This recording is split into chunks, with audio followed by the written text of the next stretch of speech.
வேதாந்தத்துல தீர்க்கதரிசிகள், அநேக தீர்க்கதரிசிகள் என்ன செய்தாங்க இருந்தாங்க.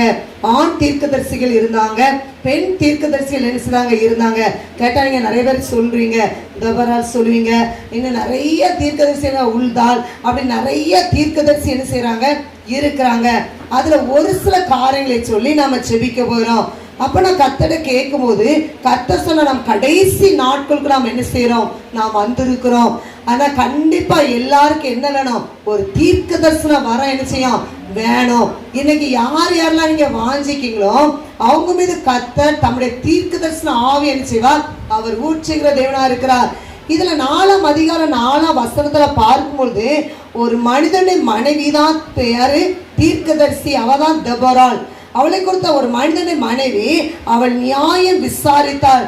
பாருங்க, அந்த காலத்துல பார்க்கும்போது ராஜாக்கள் கிடையாது, அதனால் நியாயாதிபதிகள் தான் என்ன செய்றாங்க, நியாயம் விசாரிப்பார்கள். பாருங்க, அந்த காலத்துல பெண்கள் வெளியே போகாத அந்த காலத்துல ஒரு தெபொராள் என்ன செய்தா, எழும்பினாள். இப்ப எல்லாம் நம்ம என்ன செய்வோம், சகஜமா படிக்க, வேலையேற்பு, பெரிய பெரிய ஸ்தலத்துல எல்லாம் வேலை பார்க்கலாம் பெண்கள் ஆயிட்டாங்க. ஆனா அந்த காலத்துல அந்த தெபொராள் எழும்போல் என்றால் நாம எழும்ப முடியுமா, முடியாதா? நிச்சயமாய் முடியும். முடிகிறவர்கள் அல்லேலூயா சொல்லலாமா? யாரெல்லாம் எழும்ப போறீங்க, தெபொராளாய் நான் எழும்புவேன் அப்படின்னு சொல்லி விசுவாசிக்கிற எல்லாரையும் கர்த்தர் என்ன செய்வார், தெபொராளாய் மாற்றுவார். வயசு தடையே கிடையாது. நீங்க நினைக்கலாம் எனக்கு வயசாயிட்டு, அப்படி இல்லை. ஒவ்வொரு ஆண்டு தெபொராளாய் என்ன செய்வார், அவர் எழுப்புவார். அப்படின்னா நம்முடைய வாழ்க்கையை நாம் என்ன செய்யணும், நாம் இயேசுக்காக நாம் எழும்பணும். இங்க பார்க்கும்போது 5ஆம் அதிகாரம் 7ஆம் வசனம் பார்க்கும்பொழுது அங்க சொல்லப்படுகிற காரியம், தெபொராளாகிய நான் எழும்பும் அளவும். அப்படின்னா உங்க பேரை கூட என்ன செய்யலாம், நீங்க போட்டு கொள்ளலாம். உங்க பேரை போட்டு ஒவ்வொருத்தரும் நீங்க சொல்லி பாருங்க. இப்போ ஒவ்வொருத்தரும் ஒவ்வொரு பேர் இருப்பீங்க, அப்படி அந்த பேரை போட்டு நீங்க சொல்லி பாருங்க, நான் எழும்பும் அளவும். அங்க சொல்லப்படுகிற காரியம், இஸ்ரவேலின் தாயாக எழும்பும் அளவும் கிராமங்கள் எப்படியா இருந்துச்சா, பாழாய் போயின்னு சொல்லி வேதத்துல வாசிக்கிறோம். அப்படி அந்த இடத்துல பார்க்கும்பொழுது அவள் தெபொராள் ஒரு மனுஷனை, ஒரு மனுஷனுக்கு மனைவி. பாருங்க லபிதோத், லபிதத்தை குறித்து அங்க வேதத்துல ஒரு இடத்துல தான் சொல்லப்பட்டுள்ளது. ஆனா அங்க சொல்லுங்க மீதி வேற அவனை பத்தி என்ன சில வேதாந்தத்துல என்ன சில சொல்லப்படல. ஆனா அங்கு லபிதோத்தின் மனைவியாக தெபொராள் என்று சொல்லி அங்கு நாம் வேதத்துல வாசிக்கிறோம். அவன் பெயர் மட்டும் அங்க சொல்லப்பட்டுள்ளது. அங்க பார்க்கும் பொழுது அவள் தீர்க்க தரிசன வரத்தை, ஒரு தீர்க்க தரிசியா இந்த தெபொராள் என்ன செய்றார், இருந்திருக்கிறார். அப்படின்னா தீர்க்க தரிசன வரத்தை என்ன செய்யணும், நாம் பெற்றுக்கொள்ள வேண்டும். அது கர்த்தரே கொடுக்கக்கூடிய ஒரு வரம். ஆனா நாம் வாஞ்சிக்கும் போது அந்த தீர்க்க தரிசன வரத்தை நாம் என்ன செய்ய முடியும், நாம் பெற்றுக்கொள்ள முடியும். அங்க பார்க்கும்போது விழி விழி தெபொராளை விழி, 12ஆம் வசனம் பார்க்கிறோம். விழி விழி தெபொராளை விழி. அங்க சொல்ல பார்க்கும் பொழுது அவள் தன்னையே தட்டி என்ன செய்தாள், எழுப்பி கொண்டாள். ஒரு நீங்க நினைக்கீங்களா, தூக்கத்தில் இருந்து அவள் விழிக்க சொல்லல, உன் சுற்றி இருக்கிற ஜனங்களை பார் அப்படின்னு சொல்லி ஆண்டவர் தெபொராளை எங்க நினைச்சார், எழுப்புகிறார். இன்னைக்கு யாராவது நம்ம அக்கா எழும்புங்க, அக்கா அந்த கூட்டத்துக்கு வாங்கன்னு சொன்னா நம்ம எழும்புறோம். ஆனா இங்கு வந்திருக்கிற இன்னைக்கு ஒவ்வொருவரும் நீங்களா எழும்ப போறீங்க. யாரெல்லாம் அப்படி எழும்ப போறோம், நீ சொல்லுங்க ஹல்லேலூயா. நாமளா எழும்பணும். நான் சொல்றத காட்டிலும் இல்லாட்டி இன்னொருத்தங்க சொல்ற காட்டிலும் அங்க விழி விழி தெபொராளை விழி, அதுல உங்க பேரை சொல்லி பாருங்க. விழி விழி, அதுல உங்க பேரை போட்டு பாருங்க. நாம் எந்திரிச்சு நாம் விழிக்க வேண்டும். அங்க அடுத்தது பார்க்கும்போது விழி, பாட்டு பாடு.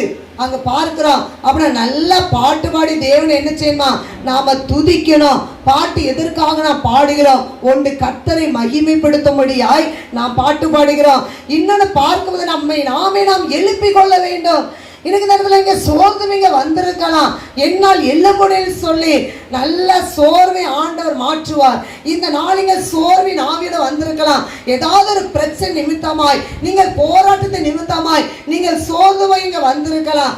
இன்னைக்கு நல்லா தேவனை என்ன செய்யலாம், நல்லா துதிச்சோம். இன்னைக்கு நாமளே என்ன செய்வோம், நாம எழும்ப போறோம். அவர் உங்களை உற்சாகத்தின் ஆவியால் என்ன செய்வார், அவர் நிரப்ப போகிறார். சோர்ந்து போயிருக்கு அவர் பலன் கொடுத்து என்று சொல்லி வேதத்துல வாசிக்கிறோம். அப்படின்னா அவர் பலன் கொடுக்கிற தேவன். அந்த இடத்துல பார்க்கும்போது முதலாவது தெபொராள் என்ன செய்றார், எழும்புகிறாள். அடுத்தது பார்க்கும்போது அபினோகமின் குமாரனே, உன்னை சிறையாக்கி கொண்டு போ. பாருங்க, அவள் என்ன செய்றாள், மற்றவர்களை என்ன செய்றாள், எழுப்பக்கூடிய ஒரு தீர்க்கதரிசியா என்ன செய்தால் இருந்தால். அப்படின்னா நமக்குள்ள அபிஷேகம் இருக்கும்போது, நம்மளுக்குள்ள இந்த ஆவியுடைய வல்லமை இருக்கும்போது நாம் பிறரை நாம் என்ன செய்ய முடியும்? எழுப்ப முடியும்.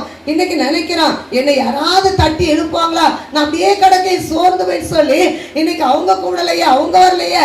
நாம முதலாவது என்ன செய்ய போறோம்? நாம் எழும்ப வேண்டும். அதை தான் கர்த்தர் சொல்லுகிற காரியம். அப்ப ஆவியானவர் நமக்குள்ள இருக்கும் போது, அதாவது வல்லமை பெற்றுக்கொள்ளுன்னு நம்ம சொல்றோம். அந்த ஆவியை நமக்குள்ள இருக்கும் போது நாம எழும்ப முடியும், பிறரை நாம் எழும்ப செய்ய முடியும். இந்த ஆவியை நமக்குள் இருக்கும் போது நம்மை அவர் ஆற்றுவார். அவர் நம்மை தேற்றக்கூடிய தேவனாய் இருக்கிறார். அங்க அப்படிப்பட்ட காரியங்கள் நாம் என்ன செய்ய முடியும்? விளங்கி கொள்ள முடியும். அப்படின்னா இன்றைக்கு அங்க முதலாவது பார்க்கும் பொழுது தெபொராள், இன்னைக்கு அநேக தெபொராள்களை இந்த இடத்திலிருந்து எழுப்புவார் என்று சொல்லி நான் கர்த்தருக்குள் நான் விசுவாசிக்கிறேன். நீங்களா இனி எழும்ப போறீங்க. நான் சொல்லி மற்றவங்க சொல்லி நீங்க எழும்ப போறதில்ல, நீங்களா எழும்ப போறீங்க. அதான் கர்த்தர் சொன்ன காரியம். அடுத்தது பார்க்கும்போது உல்தாள் பாருங்க. உல்தாள் ஒரு தீர்க்கதரிசி, அவள் ஒரு குடும்ப பெண்ணு தான். 2 நாளாகமம் 34:22 நான் அந்த காரியம் சுருக்கமாக சொல்லுகிறேன். 22 வாசித்து பார்க்கும்போது உல்தாளிடம் என்ன இருந்ததா? கர்த்தருடைய வார்த்தை இருந்தது பாருங்க. அப்ப நான் இன்றைக்கு கர்த்தர் தம்முடைய வார்த்தையினால் உங்களை என்ன செய்கிறார்? நிரப்ப போகிறார். தீர்க்க தரிசன வார்த்தை அது தேவனிடத்தில் வரக்கூடிய வார்த்தை. நீங்க ஆவியில நிரம்பி ஜெபிக்கும் போதே உங்க வாயிலிருந்து என்ன வரும்? தீர்க்க வார்த்தை புறப்பட்டு வரும். அங்க உள்தாண்டம் அப்படியாதான் கர்த்தருடைய வார்த்தை இருந்தது. அதனால்தான் அவள் ராஜாவுக்கு ஒரு ஆலோசனை கொடுக்கக்கூடிய பெண்மணியா இருக்க முடிந்தது.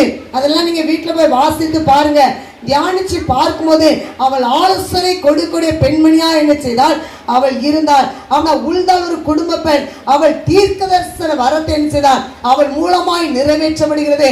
அப்படின்னா இன்றைக்கு கர்த்தர் சொல்லுகிற காரியம், இன்னைக்கு தெபொராளாய் உள்தாளாய் கர்த்தர் நம்மளை என்ன செய்வாரார்? அவர் எழுப்ப போகிறார். ஒரு நீங்க நினைக்கலாம், என் குடும்ப சூழ்நிலை இப்படி இருக்கிறேன்னு சொல்லி. அப்படி இல்லை தேவனுடைய ஜனமே, கர்த்தர் உங்களை என்ன செய்வார்? அவர் நம்மளை எழுப்புவார். பாருங்க, நான் ஒரு நிறைய பெண்கள் மீட்டிங்லாம் சொல்லுவேன், நம்மளை எப்படி ஆண்டு படைச்சிருக்காரு தெரியுமா? ஸ்ட்ராங்கா படைச்சிருக்காரு. ஏன் ஸ்ட்ராங்கா படைச்சிருக்காரு? எலும்புல இருந்து என்ன செய்தார்? படைச்சிருக்கிறார். அவனை பெண்களை உற்சாகமா சொல்ல மாட்டேங்க, நம்ம ஸ்ட்ராங்கா ஆண்டு நம்மளை என்ன செய்தார்? படைச்சிருக்கிறார். பாருங்க, குடும்பத்தை கட்டி எழுப்புற பொறுப்பும் பெண்கள் கையில என்ன செய்தார்? கொடுத்திருக்கிறார். அதான் நீதிமொழிகள் 14 வாசிக்கிறோம். புத்தியில பெண்ணு தான் தன் வீட்டை என்ன செய்யறாளாம்? கட்டுகிறாள் என்று சொல்லி. ஒரு பாருங்க, ஒரு பில்டிங்கை இடிக்கினா சீக்கிரம் இடிச்சிடலாம், ஆனா கெட்டுனா என்ன செய்யும்? அதிக சிரமம் எடுக்கும், நிறைய உழைக்கணும், நிறைய காரியங்கள் இருக்கு. அதே போல நம்ம குடும்பத்தை கட்டி எழுப்பக்கூடிய பெண்மணியா இவர் மாற்றும்படியா என்ன செய்தார்? அவர் இருக்கிறார். அதனால நம்ம என்ன செய்யணும்? இன்னைக்கு நாம ஜெபிக்க போறோம். நம்ம நல்ல ஆண்டுடைய வார்த்தையெல்லாம் கேட்க இருக்கிறோம். நம்ம மத்தியில எஸ்தர் வந்திருக்காங்க. இது ஒரு ஆலோசனை பகுதி தான். நானே உங்கள்கிட்ட பேசிட்டு தான் டைம்ல நிச்சயம் பேர். அதனால இந்த ஆலோசனை கொடுக்க சொன்னால், அதனால இந்த தெபொராளை குறித்து நாம் என்ன செய்யறோம்? நாம் தியானிச்சிருக்கிறோம். இன்னைக்கு ஒவ்வொருத்தரும் நம்ம கேட்க போறோம். நம்ம இதற்காக முதலாவது ஒரு 10 நிமிடங்கள் நம்ம ஜெபிக்க போறோம். ஆண்டவரே, நிறைய பேர் சொல்லுவாங்க பெண்கள் மீட்டிங் போகும்போது, அக்கா எனக்கு எப்படியாவது தீர்க்கதரிசன வர வேணும். பாருங்க, அந்த தீர்க்கதரிசன வர நமக்குள்ள வரும்போது நம்ம குடும்பத்தின் காரியத்தை குறித்து ஆண்டவர் வெளிப்படுத்துவார். நம்ம பிள்ளைடைய காரியத்தை குறித்து, நம்ம காரியத்தை குறித்து கூட அவர் என்ன செய்வார்? கண்டிப்பா வெளிப்படுத்துவார். நீங்க தீர்க்கதரிசனம் உரைப்பீங்க. பாருங்க, தெபொராள் ஒரு குடும்ப பெண்ணு தான். அவளுக்கு எவ்வளோ வேலைகள் இருந்திருக்கு, எவ்வளோ காரியங்கள் இருந்திருக்கும். ஆனால் ஒரு தெபொராள் எழுமாண்டார். நம்மளால் எழும்ப முடியாதா? இப்ப நல்ல திறந்த வாசல் பாருங்க, பெண்கள்லாம் நிறைய எழும்பி ஊழியர் செய்யறாங்க. அப்படிலாம் இல்லை.